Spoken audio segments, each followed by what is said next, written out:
Irmãos, Deus tem falado conosco. A pergunta é: nós temos ouvido? Uma coisa é entender a palavra de Deus. Outra coisa é atender a palavra de Deus. Minha oração é que você entenda e que você atenda, possa atender a palavra de Deus esta noite. Abra sua Bíblia comigo, por favor. No livro do profeta Jonas, capítulo 4. Jonas, capítulo 4. Todo ele. São 11 preciosos versículos.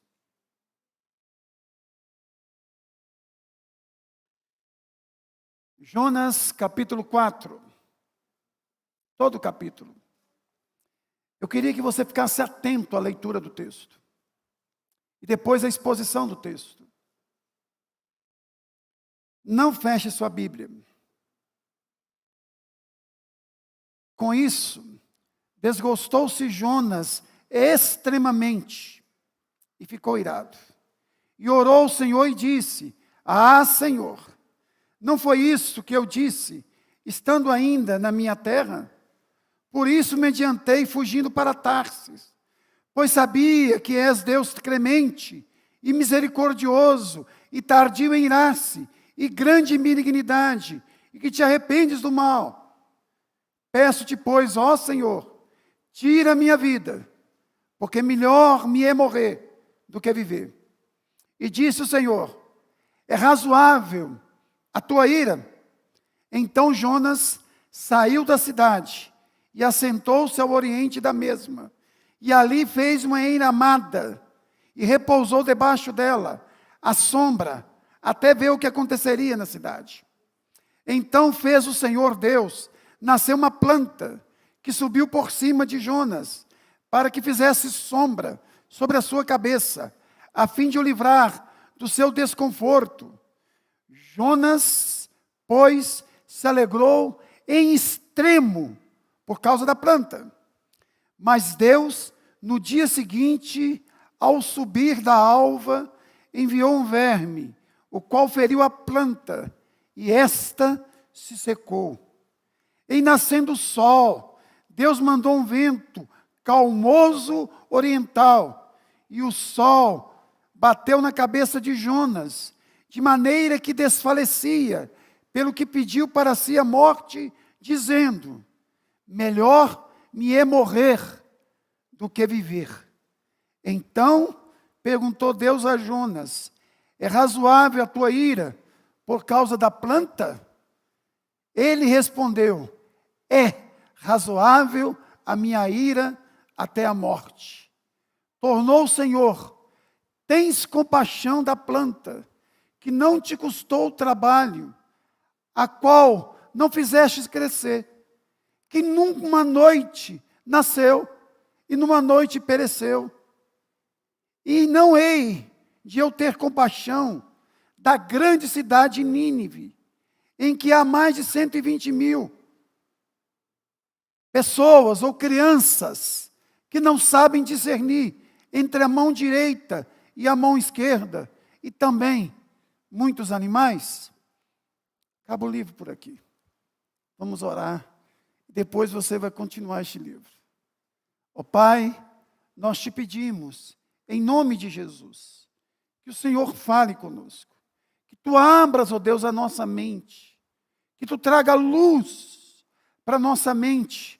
Mas também que tu aqueças o nosso coração com a tua palavra, ó Deus. De tal forma que a tua palavra possa ser entendida, para que ela possa ser atendida esta noite por cada um de nós, em nome de Jesus. Amém. Jonas é sem dúvida o profeta mais estranho, mais esquisito, mais desobediente, mais nacionalista, e ao mesmo tempo o profeta mais bem-sucedido de toda a Bíblia.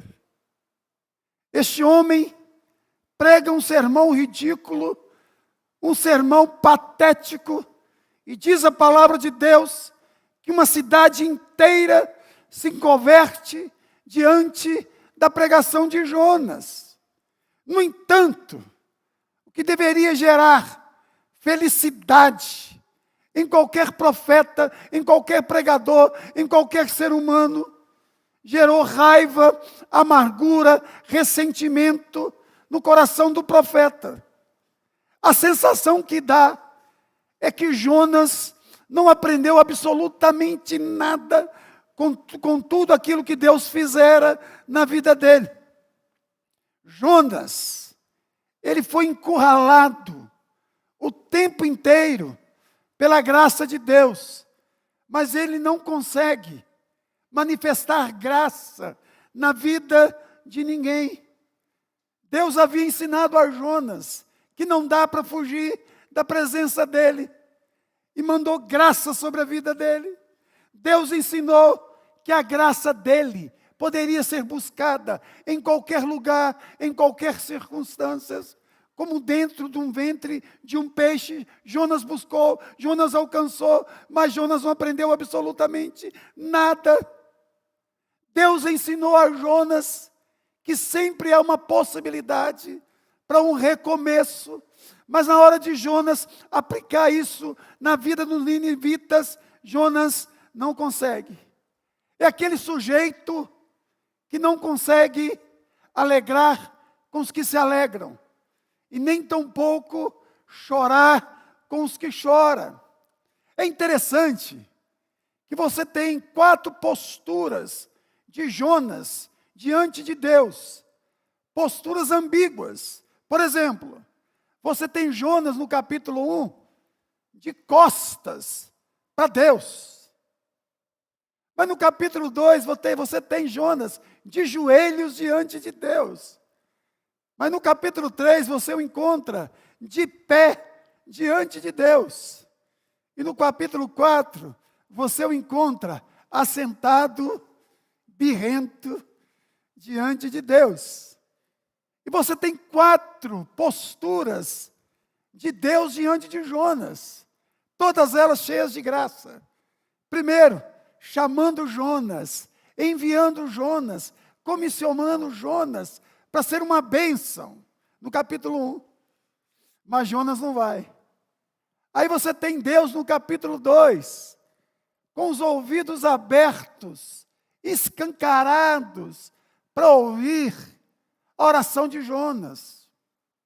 No capítulo 3, você tem Deus derramando perdão e restaurando o ministério de Jonas. E no capítulo 4, nós temos Deus tratando diretamente o coração de Jonas. Se tem alguém que provou a graça de Deus, a exaustão na sua vida, foi Jonas. Mas ele não consegue manifestar essa graça para fora. Alguém já disse, eu concordo plenamente com isso. Quando você lê o primeiro capítulo de Jonas, a sensação que dá é que Jonas é o filho pródigo do Novo Testamento, de Lucas 15. Não quer nada com o pai, quer fugir da presença do pai, vira as costas para o pai. Mas no capítulo 4, você encontra Jonas parecido com o irmão do filho pródigo. Sem alegria, sem entusiasmo, sem prazer, sem regozijo, sem felicidade de pertencimento. Ele é profeta de Deus, ele é agraciado por Deus, mas ele não consegue ser feliz com tudo isso. Assim sendo, eu queria que você e eu aprendêssemos algumas lições com esse capítulo 4 aqui, para que depois você e eu respondêssemos a essa interrogação na qual o livro de Jonas é encerrado. O livro de Jonas é encerrado com uma interrogação. Creio eu que o Espírito Santo fez isso de propósito, para que você e eu respondêssemos a essa pergunta que ficou aqui, no finalzinho do verso de número 11.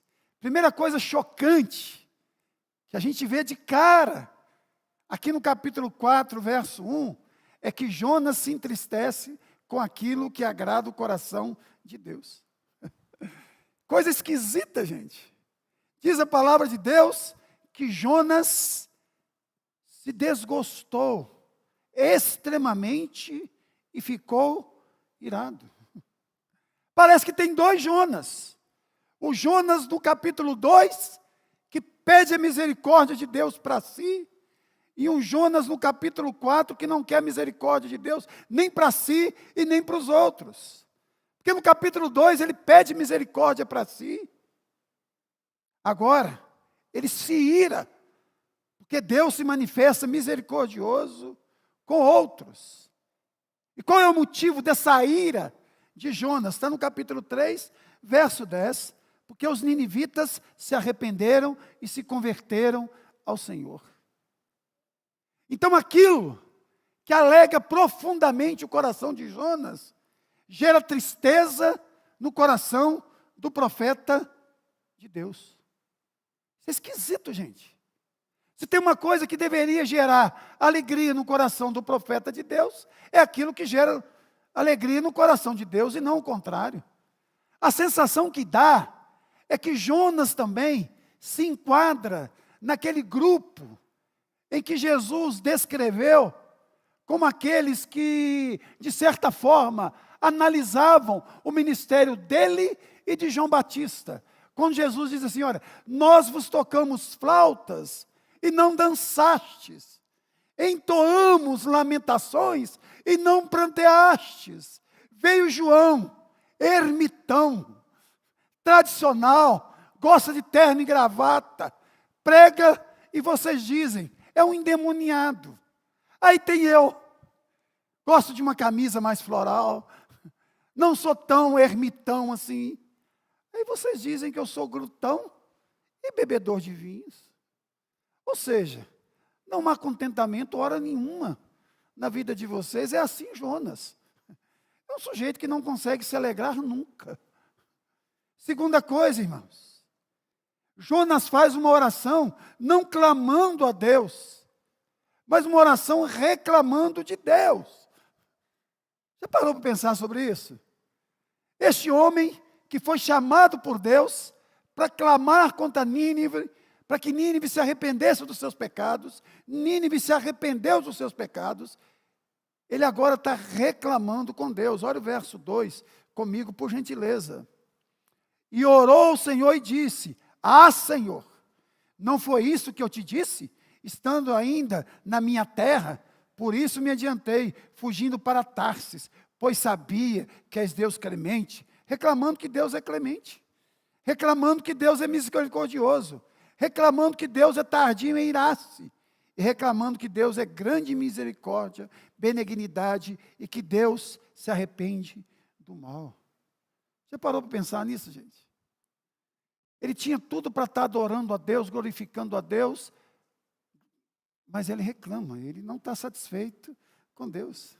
Ele diz assim, olha, eu não quero ser seu profeta por um motivo muito simples. O Senhor é clemente, o Senhor tem paciência e é benigno com as pessoas, e eu não sou.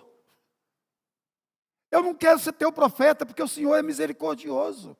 O Senhor tem a capacidade de lançar o teu coração no coração dos outros, mas eu não tenho.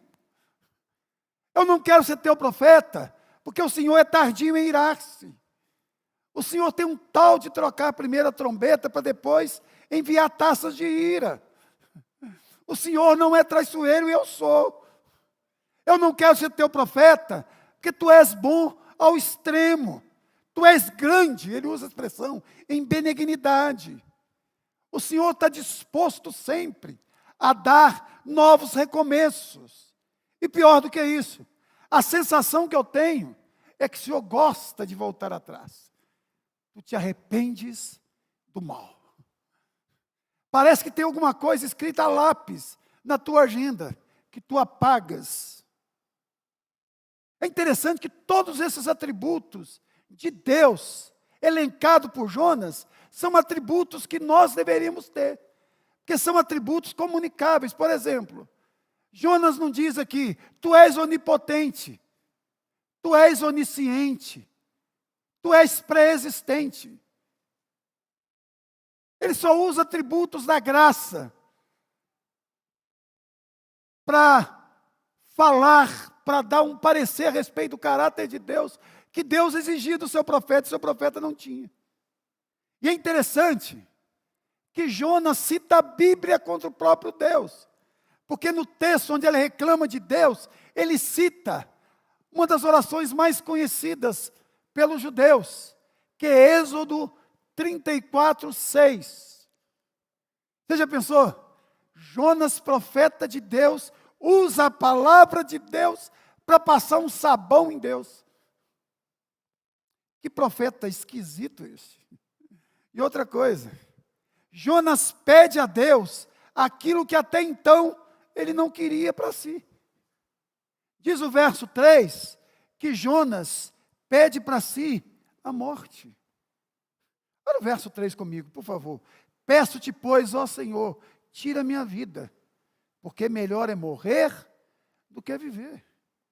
Mas se você voltar para o capítulo 1, verso 12, você vai ver que esse sujeito não queria morrer de jeito nenhum. Se você for para o capítulo 2, ele está no ventre do peixe, ele ora para que o Senhor não o leve. Mas agora, ele pede para si aquilo que até então ele não queria.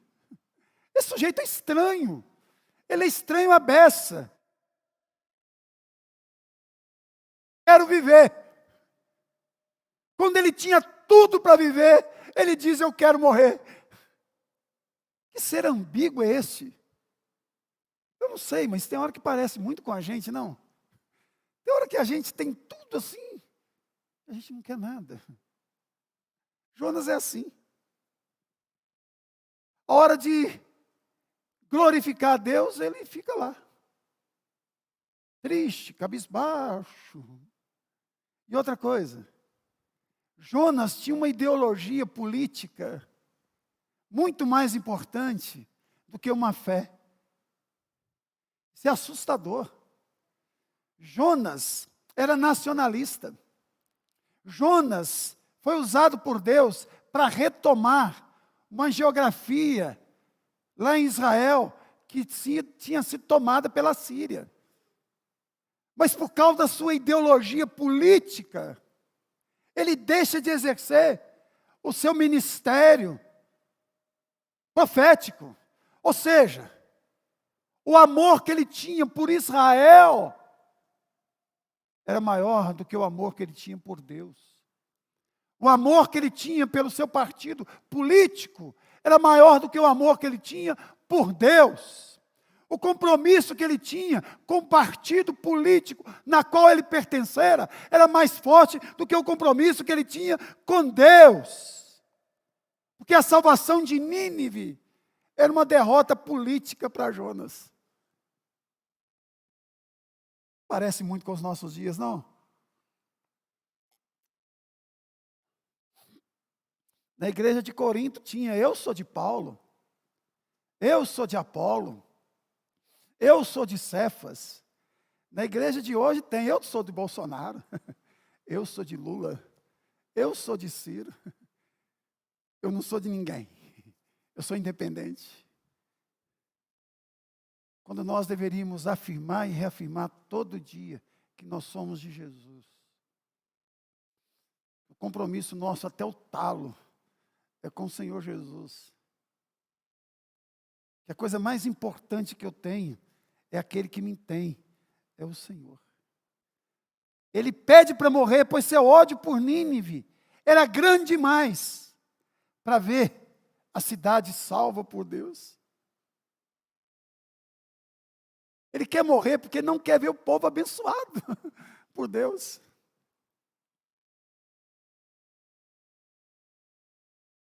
Não, eu quero morrer, Senhor, pelo amor de Deus, pelo amor do teu nome, me mate. Me mate, por favor. Outra coisa que é perceptível aqui, é que Jonas não acreditou que Nínive ia se converter, e nem que Deus ia derramar misericórdia sobre Nínive. porque ele estabelece um diálogo com Deus, ele pede a Deus que tire a sua vida, está no verso 3. O Senhor lhe faz uma pergunta: é razoável a tua ira? E diz a palavra de Deus que ele não responde. Está aí no verso 5. Olha o que diz aí. Então Jonas saiu da cidade. Ele não responde a Deus absolutamente nada. Ele ignora a pergunta de Deus, ele sai da cidade e diz o texto que ele se assentou-se ao oriente da mesma e ali fez uma enramada e repousou debaixo dela à sombra, até ver o que aconteceria com a cidade. Havia uma esperança em Jonas de que Deus não derramaria graça sobre a cidade, mas que Deus poderia mudar de ideia novamente e mandar fogo, juízo de Deus sobre aquela cidade. Irmãos, eu fico aqui encantado porque eu vejo o pai do filho pródigo aqui.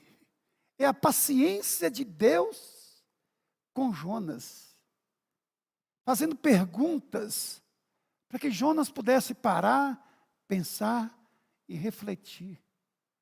Fazendo perguntas que pudessem viajar, percorrer a alma de Jonas, fazer um escrutínio na sua alma, da mesma forma que ele fez com Adão.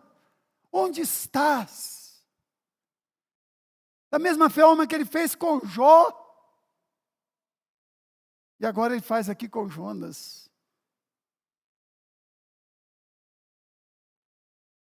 Mas Jonas se recusa a parar, ele se recusa a pensar, ele se recusa a refletir. E diz a palavra de Deus que ele se cala e ele sai da presença de Deus. Ele não quer ouvir Deus. Ele não quer refletir a respeito daquilo que Deus falara ao seu coração. E diz a palavra de Deus que Jonas, ele vai alimentar mais ainda esta mágoa, este ressentimento. Isso vira um câncer com metástase na alma deste indivíduo. Diz o texto que ele se assentou para ver se o juízo de Deus desceria sobre Nínive, para ver o que aconteceria na cidade. Jonas é o tipo do indivíduo que não consegue aplacar a ira, mas que, pelo contrário, ele quer alimentar mais e mais a ira. E na medida que os dias vão passando, Jonas vai percebendo que alguma coisa de Deus está acontecendo ali. As pessoas estão mudando, o número de convertidos vai aumentando. Na mesma proporção, a raiva de Jonas, o descontentamento de Jonas vai se aumentando. Aí, irmãos, a gente tem que parar e pensar que a pior bomba não é a bomba H, a bomba de hidrogênio, mas é a bomba O, a bomba do ódio. Aquela que cresce, vai se avolumando e explode dentro da gente. Ou a gente elimina isso em nome de Jesus, ou isso vai tomando uma proporção. Chega uma hora que não tem controle mais. Isso vai acabando com a gente. Isso vai minando a nossa força. Isso vai tirando todo o nosso prazer, toda a nossa alegria, todo o nosso contentamento. Mas Jonas consegue ser mais ambíguo ainda na medida que o tempo vai passando. Porque Jonas agora consegue ter momentos assim de alegria. Segunda vez, se não me falha a memória, que a gente vê Jonas alegre no texto. Olha comigo aí, por favor. Do verso 6 ao verso 8. Então fez o Senhor Deus nascer uma planta que subiu por cima de Jonas, para que fizesse sombra sobre a sua cabeça, a fim de o livrar do seu desconforto. Jonas, pois, se alegrou em o quê? Em o quê, gente? Em extremo por causa da planta. Olha como este homem tem as suas emoções assim, titubeantes.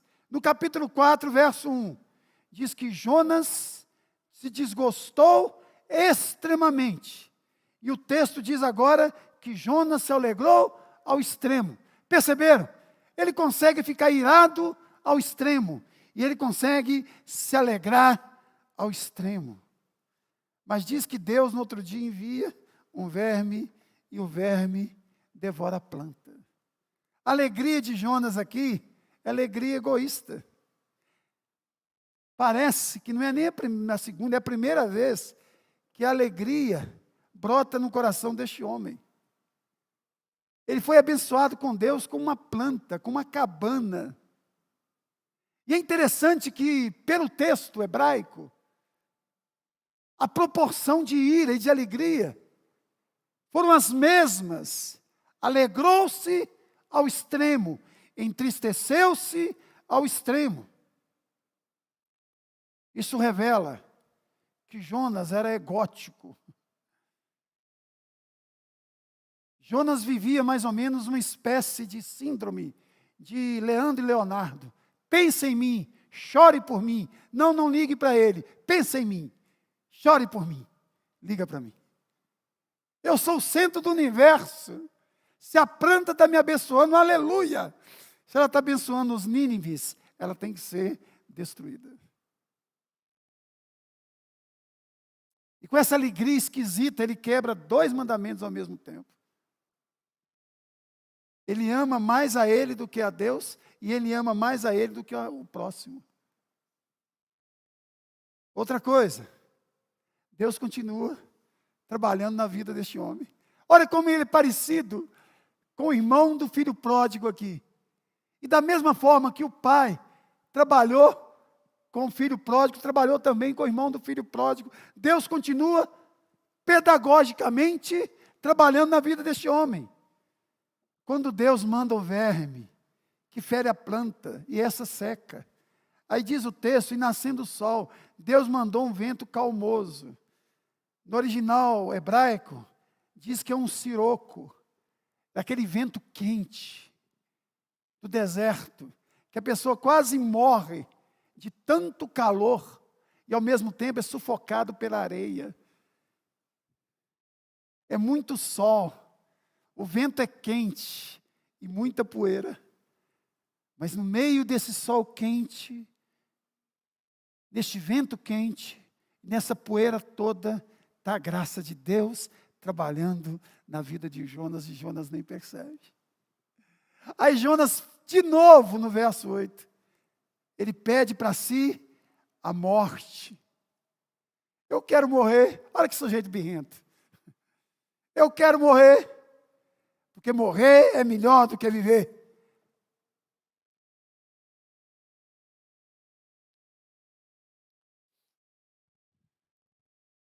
Você é assim também? Olha para mim aqui. Quando o sol está muito quente, o vento está desconfortável, tem alguma poeira, você consegue ver a pedagogia de Deus, a graça de Deus, a ação de Deus, o ministério de Deus assim na sua vida? Ou você já vai pedindo a morte? Você não tem essa sensibilidade para perceber que Deus difere da pedagogia moderna, porque Deus, às vezes, na maioria das vezes, Ele dá a prova para depois dar a lição. Porque nós somos acostumados com a pedagogia do mundo, que dá um punhado de lição e depois nos dá a prova. Aqui Deus diz assim: Jonas, espera lá, eu vou te dar a prova, depois você vai aprender a lição. E a lição está aqui, no verso de número 9 ao verso de número 11. Jonas está irado ao extremo. No verso 9, Deus pergunta para Jonas: é razoável essa tua ira por causa da planta? Ele respondeu: é razoável sim. A minha ira é razoável até a morte.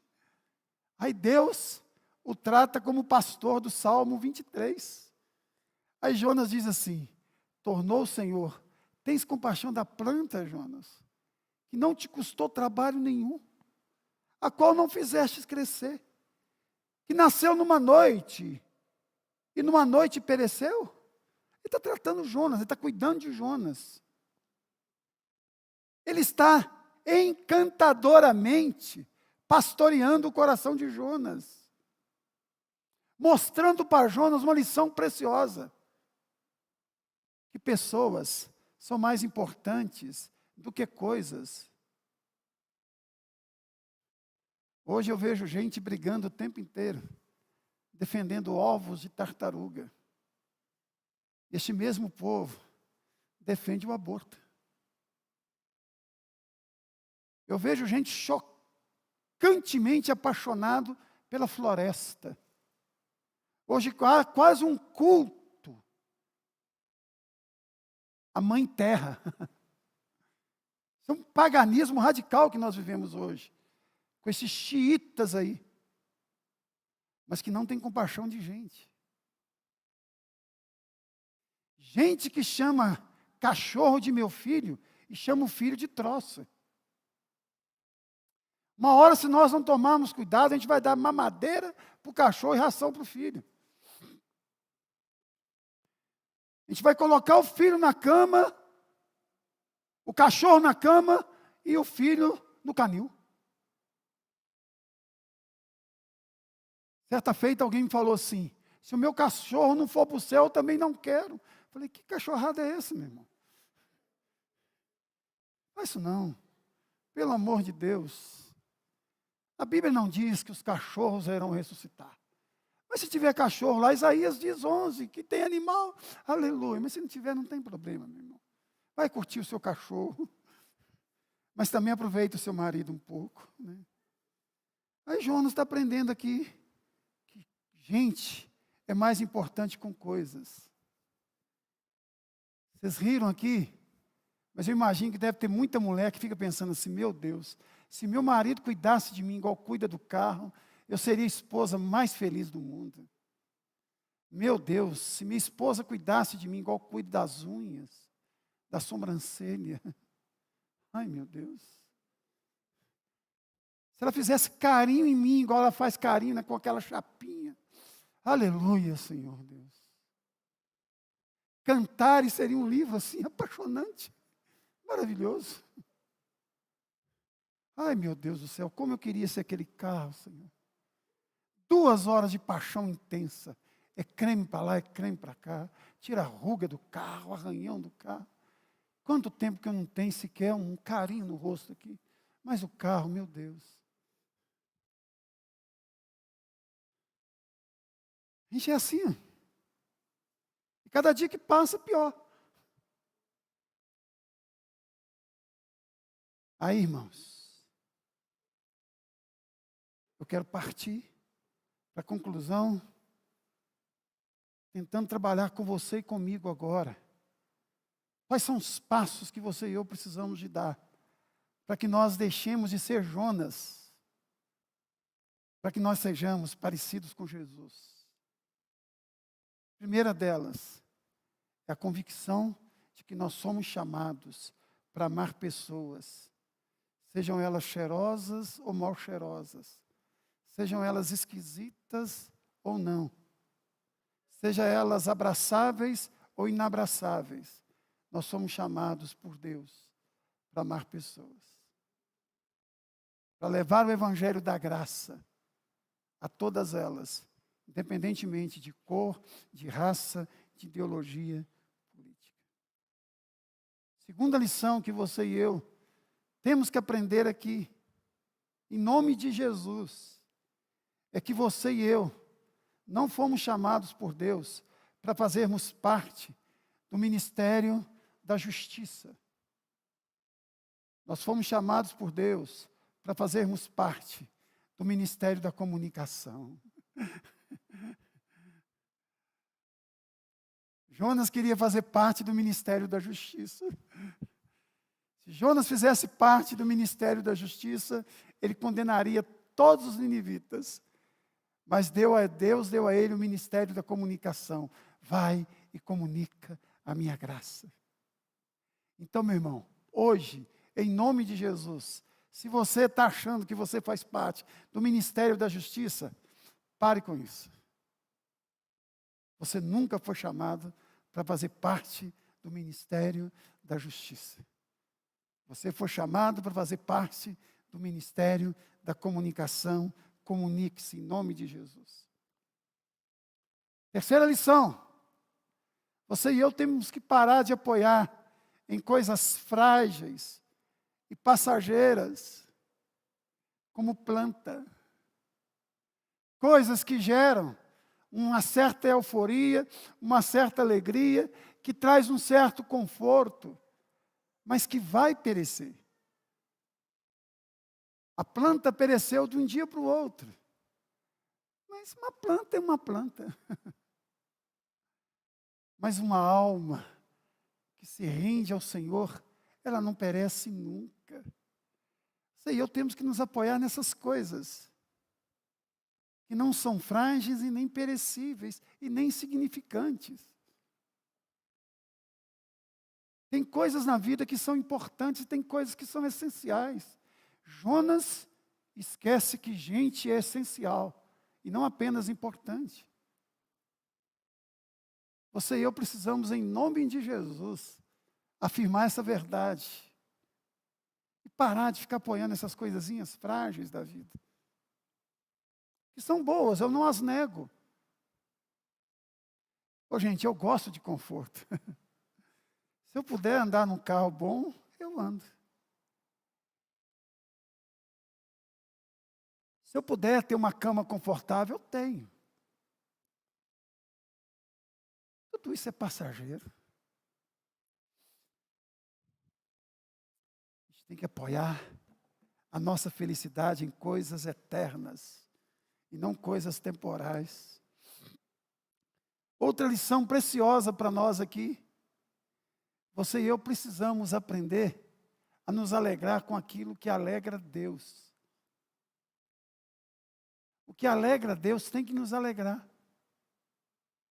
O que infelicita o coração de Deus tem que infelicitar o nosso coração.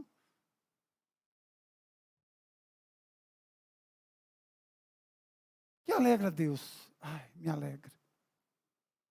O que não me alegra Deus me entristece. A gente tem que viver assim. Irmãos, esse livro aqui não tem conclusão, é por causa disso. É para que você responda várias perguntas que nós temos neste livro. E no primeiro domingo de setembro, eu vou pregar os 4 capítulos de uma vez só. Vou fazer um paralelo entre Jesus e Jonas. Eu vou colocar Jesus cara a cara com Jonas. Eu vou fazer um desafio a todos nós aqui. Você quer ser parecido com Jesus ou com Jonas?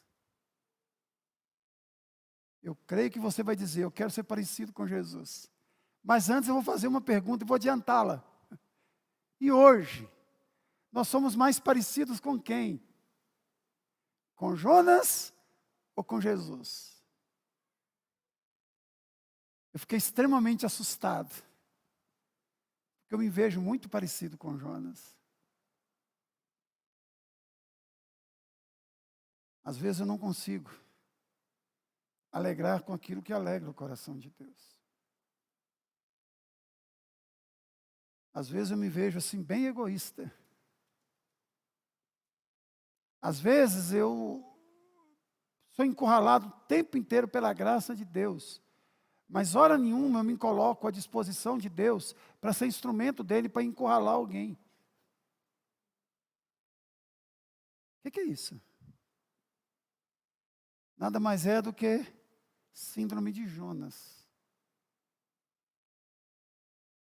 É Jonas em nós. É Jonas parecido conosco. Vamos orar, gente?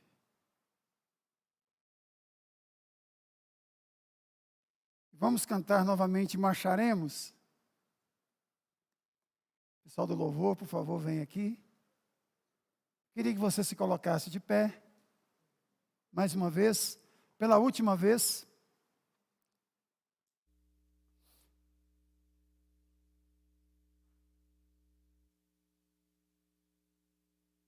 Eu queria hoje, em nome de Jesus, desafiar você a se quebrantar diante de Deus, a se curvar diante de Deus e dar razão a Deus. Quando Deus falar para você assim, olha, é justo a tua ira, você diz assim, não, de jeito nenhum, Senhor. Não é.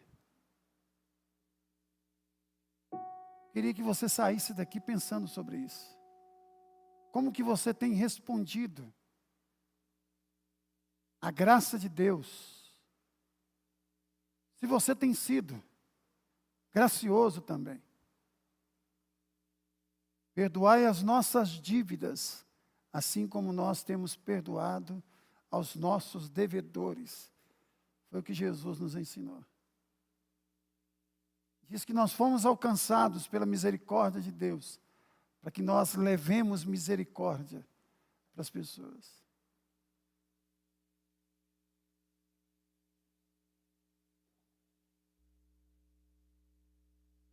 Ó Pai, nós te pedimos, em nome de Jesus, que Tu estejas mudando radicalmente o nosso coração esta noite. Para que nós possamos nos quebrantar mais, ó Pai, diante do Senhor. Para que nós possamos alegrar com os que se alegram. E também ter a sensibilidade para chorar com os que choram. Para que nós possamos, ó Pai, depositar a nossa fé, a nossa esperança, não em pessoas, em coisas, mas no Senhor. Que nós possamos desapegar de ideologias políticas, de filosofias vãs, e que nós possamos estar alicerçados, Pai, nos valores do Senhor, que emanam da Tua palavra, e que tem sido ministrado diuturnamente pelo Teu Espírito ao nosso coração, ó Pai. Ajuda-nos, ó Pai, a romper com esse espírito de criança birrenta que nós temos, que queremos só a graça para nós, que queremos o presente só para a gente e para a família da gente. Ajuda-nos, ó Pai, a estender a nossa mão. Ajuda-nos, ó Pai, a colocar a cara para fora e dar visibilidade ao reino, Deus. Mostrar para os ninivitas modernos que a graça do Senhor, que a compaixão por parte do Senhor, que nós somos agraciados pela Tua graça e por isso nós estamos levando-a. Faça isto, Pai, para o louvor da Tua glória e para crescimento pessoal e crescimento comunitário da Tua igreja. Em nome de Jesus, amém.